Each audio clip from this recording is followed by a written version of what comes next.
ನಮಗೂ ಮಾತಾಡಕ್ಕೆ ಬರ್ತದೆ. ಅವ್ರು ಏನು ಮಾತಾಡ್ತಾರೆ ಅದಕ್ಕಿಂತ 100ರಷ್ಟು ಮಾತಾಡ್ತೀನಿ ನಾನು ಬಿಟ್ಟರೆ. ಯಾಕಂದರೆ ನಮ್ಮ ಭಾಷೆ ಹುಟ್ಟಿರೋದೇ ಜನಪದ, ಅಲ್ಲಿಂದ ಮಂಡ್ಯದಲ್ಲಿ ಹುಟ್ಟಿರೋದು ನಾವು.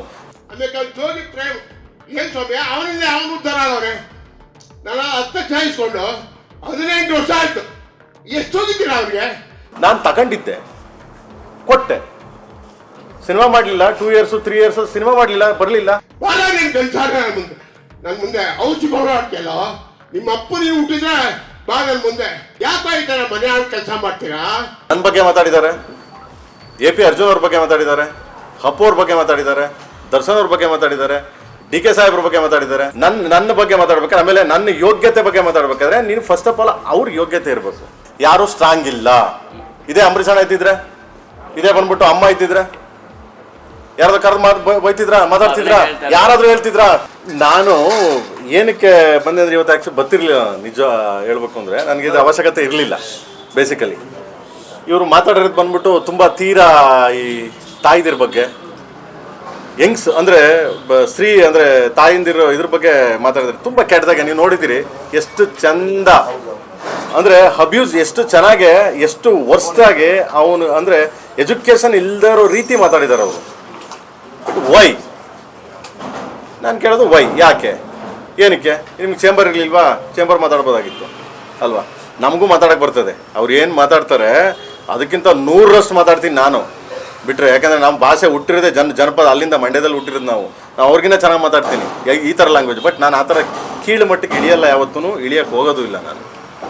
ಅವ್ರೇನೋ ಏನೇನೋ ಸ್ಟೇಟ್ಮೆಂಟ್ ಕೊಟ್ಟರು, ಏನೇನೋ ಇದ್ರಾಗೆ ಅದು ಹಂಗೆ ಹಿಂಗೆ, ಅದು ಒಬ್ಬರ ಬಗ್ಗೆ ಮಾತಾಡಿದ್ರು. ಓಕೆ, ನಾನೊಬ್ಬನ ಬಗ್ಗೆ ಮಾತಾಡಿದ್ರೆ ನಾನು ತಡಪ್ಪ ನನಗೆ ಅವಮಾನ ಆಯಿತು, ಸರಿ ನಾನು ಹೋಗ್ತೀನಿ, ಕೋರ್ಟ್ಗೆ ಹೋಗ್ತೀನಿ, ಅಲ್ಲಿ ಹೋಗ್ತೀನಿ, ಇಲ್ಲಿ ಹೋಗ್ತೀನಿ ಅಂತ ಏನೋ ಮಾತಾಡ್ಬೋದಾಯಿತು.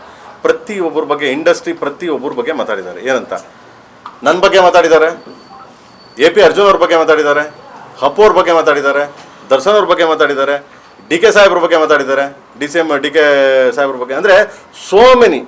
ಸರಿ, ಓಕೆ, ಅವ್ರವ್ರದ್ದೇನೋ ಪರ್ಸ್ನಲ್ ಇದೆ, ಅವ್ರವ್ರದ್ದೇನೋ ಇರ್ತದೆ, ಅವ್ರವ್ರು ಹೇಳ್ಕೊತಾರೆ, ತೊಂದರೆ ಇಲ್ಲ, ನನಗೇನು ಯಾರೋ ಇದು ಇಲ್ಲ, ಅಭ್ಯಂತರ ಇಲ್ಲ. ನನ್ನ ಬಗ್ಗೆ ಮಾತಾಡಬೇಕಾದ್ರೆ ನನ್ನ ಬಗ್ಗೆ ಮಾತಾಡ್ಬೇಕಾದ್ರೆ, ಆಮೇಲೆ ನನ್ನ ಯೋಗ್ಯತೆ ಬಗ್ಗೆ ಮಾತಾಡ್ಬೇಕಾದ್ರೆ ನೀನು ಫಸ್ಟ್ ಆಫ್ ಆಲ್ ಅವ್ರ ಯೋಗ್ಯತೆ ಇರಬೇಕು. ನಾನು ಕೇಳೋದು ನನ್ನ ಬಗ್ಗೆ ಮಾತಾಡ್ಬೇಕಂದ್ರೆ ಯೋಗ್ಯತೆ ಇರಬೇಕು, ಆಯಿತಾ? ಇವತ್ತೂ 100 ಜನಕ್ಕೆ ಅನ್ನ ಹಾಕೋ ಕೆಪಾಸಿಟಿ ಆ ದೇವ್ರು ಕೊಟ್ಟಿಯಾನೆ ನಿಮ್ಗಳ ಮುಖಾಂತರ, ಆಯಿತಾ? ನಿಮ್ಗಳ ಮುಖಾಂತರ 100 ಜನ ಕೆಪಾಸಿಟಿ ಇದೆ, ದೇವ್ರು ಕೊಟ್ಟಿಯಾನೆ. ಇವ್ರಿಗೇನು ಯೋಗ್ಯತೆ ಇದೆ? ಫಸ್ಟ್ ಆಫ್ ಆಲ್ ತಾಯಿದಿರ ಬಗ್ಗೆ ಮಾತಾಡ್ತಾರೆ, ಒಬ್ಬ ಪ್ರೊಡ್ಯೂಸರ್ಸ್ಗಳ ಬಗ್ಗೆ ಮಾತಾಡ್ತಾರೆ. ಯಾರೋ ಕರಿಯ ಪಾಪ ಎಂಥ ಸಿನಿಮಾ ಇವತ್ತು ವರ್ಷ ರಿಲೀಸ್ ಆಗಿ ದುಡ್ಡಾಗುತ್ತೆ. ಒಂದು ಸಿನಿಮಾದಿಂದ ಎಷ್ಟು ಜನ ಮನೆ ಕಟ್ಕೊಂಡಿದ್ದಾರೆ, ಎಷ್ಟು ಜನ ಸಂಸಾರಗಳು ಉದ್ಧಾರ ಆಗಿದೆ, ಅವ್ರಿಗೇನು ಗೊತ್ತು? ಬೆಳಿಗ್ಗೆ ಸುರೇಶ್ ಅವ್ರು ಫೋನ್ ಮಾಡೋದು ನನಗೆ, NM ಸುರೇಶ್ ಅವರು ಫೋನ್ ಮಾಡಿಬಿಟ್ಟು, ಸರ್ ಏನು ಸರ್ ಹಿಂಗೆಲ್ಲ ಮಾತಾಡೋರೆ, ಬರಲ್ಲ ಸರ್ ನಾನು ಪ್ರೆಸ್ ಮೀಟ್ ಮಾಡಲ್ಲ ಸರ್ ನಾನು ಅಂತ. ಇಲ್ಲ ಸರ್ ನಾನೇ ಹೋಗ್ತೀನಿ, ಚೇಂಬರ್ಗೆ ಹೋಗ್ತೀನಿ, ಚೇಂಬರಲ್ಲಿ ಮಾತಾಡ್ತೀನಿ ಸರ್ ನಾನು ಒಂದೇ. ಮನೋಹರ್ ಸರ್ ಫೋನ್ ಮಾಡಿದ್ರು ನನಗೆ. ಮನೋಹರ್ ಸರ್ ಫೋನ್ ಮಾಡಿಬಿಟ್ರು, ಏನು ಸರ್ ಎಲ್ಲ ಊರೇ ಬಿಟ್ಟು ಹೋಗ್ಬಿಟ್ಟು ಅಂತ ಏನೇನೋ ಸ್ಟೇಟ್ಮೆಂಟ್ ಕೊಡ್ತಾನೋ, ಏನು ಸರ್ ಊರಲ್ಲಿ ಇದ್ದೀನಿ ಅಂತ ಹೇಳಿ ಸರ್ ಅವನಿಗೆ, ಯಾರು ಸರ್ ಅವನು, ಲೂಸಾ ಸರ್ ಅವನು ಅಂತ ಕೇಳ್ತಾರೆ. ಅಂದರೆ ಮಾತಾಡೋ ಲಿಗ ಇಟ್ಕೊಂಡು ಮಾತಾಡಬೇಕು. ನಿಂದೆ ಎಷ್ಟಿದೆ ಅಷ್ಟು ಮಾತಾಡಬೇಕು ಅಲ್ವಾ? ಪ್ರತಿಯೊಬ್ಬನೂ ಅಷ್ಟೇ. ನಂದೇನಿದೆ, ನನ್ನ ಕರ್ತವ್ಯ, ನಾನು ಅಷ್ಟು ಮಾತ್ರ ಮಾತಾಡಬೇಕು. ಬಟ್ ಅಷ್ಟು ಕೀಳಾಗಿ, ಅಷ್ಟು ತುಚ್ಛವಾಗಿ, ಅಷ್ಟು ಇದಾಗಿ ಯಾರ ಬಗ್ಗೆನೂ ಮಾತಾಡಲೇಬಾರ್ದು. First of all this wrong. Puneeth Rajkumar ಅವ್ರ ಬಗ್ಗೆ ಮಾತಾಡ್ತಾರೆ, ನನ್ನ ದುಡ್ಡು ತಗೊಂಡು ಅವ್ರು ಅದಕ್ಕೇ ತೀರೋಗ್ಬಿಟ್ಟು, ಏನು ರೀ ಇದು ಮಾತಾಡೋದು? ಇದ್ದಾಗ ಮಾತಾಡ್ಬೇಕೈತೆ ಎದುರುಗಡೆ ಹೋಗಿ.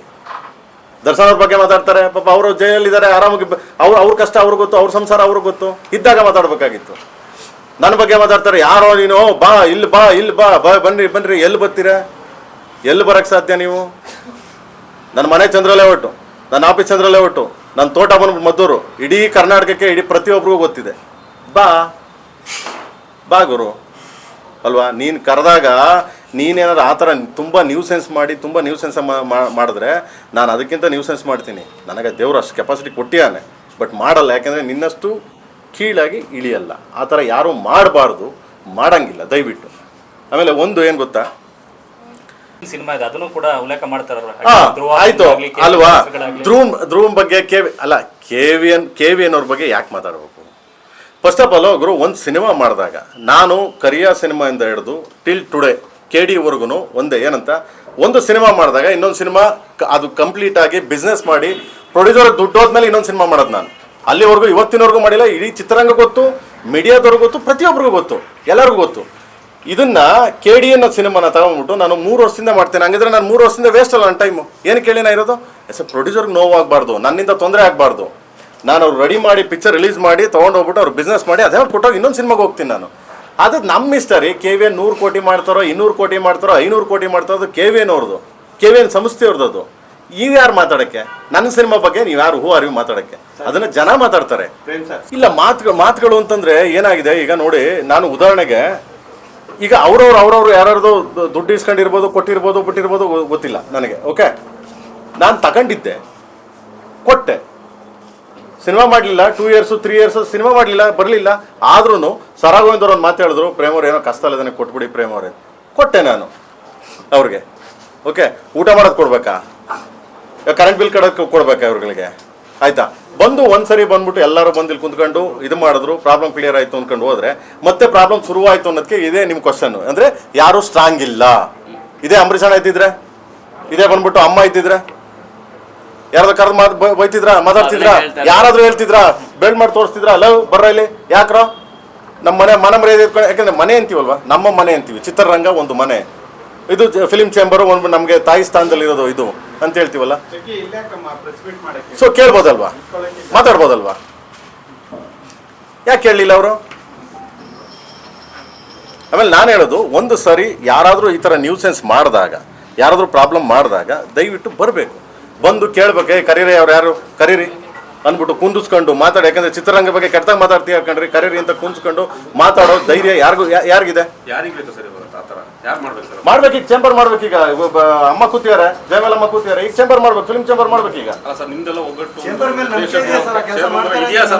ಅಲ್ಲಲ್ಲ, ನಿರ್ಮಾಪಕರ ಸಂಘ ಈಗ ಆಗ್ಲಿಲ್ಲ ಅಂದ್ರೆ ಏನು ಮಾಡೋಕ್ಕಾಗಿದೆ? ನಾನು ಬಂದು ಲೆಟರ್ ಕೊಟ್ಟಿದ್ದೀನಿ, ನಿರ್ಮಾಪಕ ಸಂಘದವ್ರಿಗೂ ಲೆಟರ್ ಹೋಗ್ತಿದೆ, ಲೆಟರ್ ಕೊಡ್ತಾ ಇದೀವಿ. ಕೊಟ್ಟಿದ್ದೀನಪ್ಪ ಮಗ? ನಿರ್ಮಾಪಕ ಸಂಘದಲ್ಲಿ ಲೆಟರ್ ಮಾಡಿದ್ದೀವಿ, ಅವ್ರಿಗೂ ಹೋಗ್ತಾ ಇದೆ. ಆಯ್ತಾ, ನಿರ್ಮಾಪಕರ ಸಂಘದಿಂದ ಯಾರೋ ಏನೋ ಒಂದು ಮಾತಾಡಿದ್ರು ಅನ್ನೋ ಕಾರಣಕ್ಕೋಸ್ಕರ ಸಡನ್ ಆಗಿ ಎಲ್ಲ ಎದ್ಬಿಟ್ಟು ಕೇಸ್ ಹಾಕಿದ್ರಲ್ವಾ.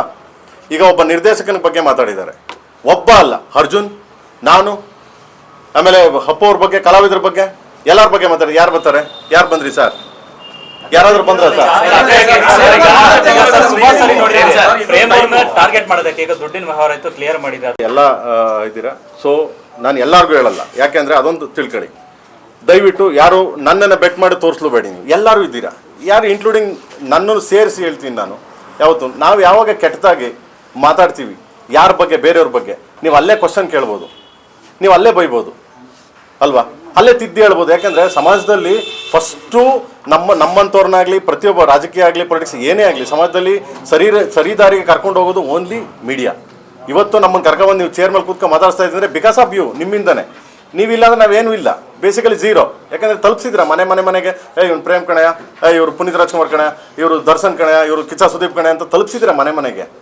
ಸೊ ನಿಮ್ಗೆ ಅಧಿಕಾರ ಇದೆ, ಕೇಳೋ ಅಧಿಕಾರನೂ ಇದೆ, ಹೇಳೋ ಅಧಿಕಾರನೂ ಇದೆ. ಅಂಥದ್ರಲ್ಲಿ ಆ ಥರ ಯಾರಾದರೂ ಕೇಳಿದಾಗ, ಆ ಥರ ತುಂಬ ನ್ಯೂಸೆನ್ಸ್ ಮಾತಾಡಿದಾಗ ದಯವಿಟ್ಟು ನೀವು ಕ್ವಶನ್ ಮಾಡಿ, ದಯವಿಟ್ಟು ಕ್ಯಾಮ್ರಾಕ್ಕೆ ಆಫ್ ಮಾಡಿಬಿಟ್ಟು ಬೈದ್ಬಿಟ್ಟು ಹೋಗ್ಬಿಡ್ಬೋದು ನೀವುಗಳು ಅಲ್ವಾ. ಯಾಕೆ ಮಾಡಲ್ಲ ಸರ್? ಈಗ ಕನ್ನಡ ಚಿತ್ರೋದ್ಯಮದಲ್ಲಿ ಇಂಥ ಇಲ್ಲ ಗುರುವೆ, ಹೋಗ್ತಾ ಈಗ 4 ಗಂಟೆ FIR ಕಾಪಿ ಕಳಿಸ್ತೀನಿ, ಕೋರ್ಟ್ಗೆ ಹೋಗ್ತೀವಿ, FIR ಕಾಪಿ ಬರುತ್ತೆ, ಕಳಿಸ್ತೀವಿ. ಸೊ ಅದಕ್ಕೆ ಅವ್ರು ಫೇಸ್ ಮಾಡ್ಕೊಂಡು ಡೆಫಾಮೇಷನ್ ಕೇಸ್ ಆಗ್ತಾ ಇದ್ದೀನಿ. ಅಡ್ವಾನ್ಸೇ ಮಗ, ಎಷ್ಟು ಅಡ್ವಾನ್ಸೇ ಕೊಟ್ಟಿರೋದು ನನಗೆ. 9 ಲಕ್ಷ ಅಡ್ವಾನ್ಸ್ ಕೊಟ್ಟಿದ್ರಪ್ಪ. 9 ಲಕ್ಷ ಅಡ್ವಾನ್ಸ್ ಕೊಟ್ಬಿಟ್ಟು 3 ವರ್ಷ ಕಾಯಿಸಿದ್ರು, ಬರಲಿಲ್ಲ ಪಿಕ್ಚರ್ ಮಾಡೋಕ್ಕೆ. ಓಕೆ, ಆಮೇಲೆ ಬಂದ್ಬಿಟ್ಟು ನನಗೆ ಹಿಂಗಾಗಿದೆ ಅಂತ ಸರಾಗೋವಿಂದ್ ಸರ್ ಹೇಳಿದ್ರು, ಪ್ರೇಮ್ ಏನೋ ಪ್ರಾಬ್ಲಮ್ ಆಗಿದೆ ಅಂತ, ಹೋಗ್ಲಿ ಅಡ್ವಾನ್ಸ್ ಕೊಡ್ತಾರೆ. 3 ವರ್ಷಕ್ಕಾದ್ಮೇಲೆ ನನಗೆ ಈಗ ದುಡ್ಡು ಕೊಡೋರು ಯಾರು?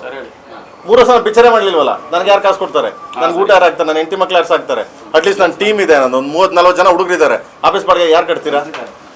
ಆದರೂ 5 ಲಕ್ಷ ವಾಪಸ್ ಆದರು ಯಾರು ಕೊಟ್ಟವ್ರೆ? ಕಲಾವಿದರಿಗೆ ಅಮ್ಮನ ಹತ್ರ, ಜಯಮಲಮ್ಮನ ಹತ್ರ ಅದೇ ಮಾತಾಡ್ತಿದ್ದೆ.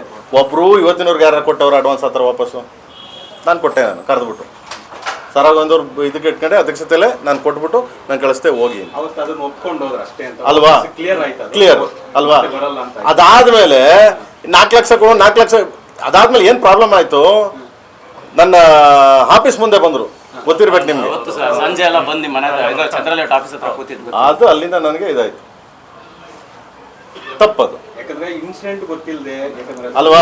ಎಸ್, ಅದು ತಪ್ಪದು. ನನ್ನ ಆಫೀಸ್ ಅದು ದೊಡ್ಡ ಇದೇನಲ್ಲ ಮಗ. ಓಕೆ, ಅವತ್ತು ಮುಂಚೆ ಹೇಳಿದ್ರು ನಾನು 4 ಲಕ್ಷ ಅಲ್ಲ, ಹೋಗಿ ಬನ್ನಿ ಸ್ವಾಮಿ, ದೇವ್ರು ಕೊಟ್ಟಂಗೆ ಎಲ್ಲೋ ಕೊಡ್ತಾನೆ, ಯಾರೋ ಕೊಡ್ತಾರೆ ಅಂದ್ಬಿಟ್ಟು. ನನ್ನ 25 ಲಕ್ಷ 30 ಲಕ್ಷ ಹೋಯ್ತು, ಪರವಾಗಿಲ್ಲ, ನಿನಗೆ 4 ಲಕ್ಷ ತಾನೆ ಅಂತ ಅಂದ್ಬಿಟ್ಟು. ಯಾವಾಗ ಅವ್ರು ಬಂದ್ಬಿಟ್ಟು ನನಗೆ ದುಡ್ಡು ಕೊಡಬೇಕು, ದುಡ್ಡು ಕೊಟ್ಟಿದ್ದು, ಆಮೇಲೆ ಹೇಳಿದ್ದು, ಇಲ್ಲಿ ಚೇಂಬರ್ಗೆ ಲೆಟರ್ ಕೊಟ್ಟಿದ್ದೀನಿ ನಾನು, ಕೊಟ್ಟಿದ್ದೀನಿ, ನನಗೆ ಇನ್ನೂ ದುಡ್ಡು ಬರ್ಬೇಕು, ಆ್ಯಕ್ಚುಲಿ ನನಗೆ ಬೇಡ, ಪರವಾಗಿಲ್ಲ ಅವ್ರಿಗೆ ಕಷ್ಟದಲ್ಲಿದ್ದಾರೆ ಅಂತೀರ ತಗೊಳ್ಳಿ ಏನು ಕೊಟ್ಬಿಟ್ಟು ಚೇಂಬರ್ಗೂ ಹೇಳ್ಬಿಟ್ಟು ಹೋಗಿದ್ದೀನಿ, ಸರ್ ಎಲ್ಲರಿಗೂ ಹೇಳ್ಬಿಟ್ಟು ಹೋಗಿದ್ದೀನಿ. ಅದಾದ್ಮೇಲೆ ಇದಾಗಿರೋದು, ಆಯ್ತಾ? ಸೊ ಇನ್ನು ಮಿಕ್ಕಿದ್ದೆಲ್ಲ ಅವ್ರು ತಗೊಳ್ಳಿ, ಸೊ ಕೋರ್ಟಲ್ಲಿ ಬರ್ತಿ ತಗೊಳ್ಳಿ.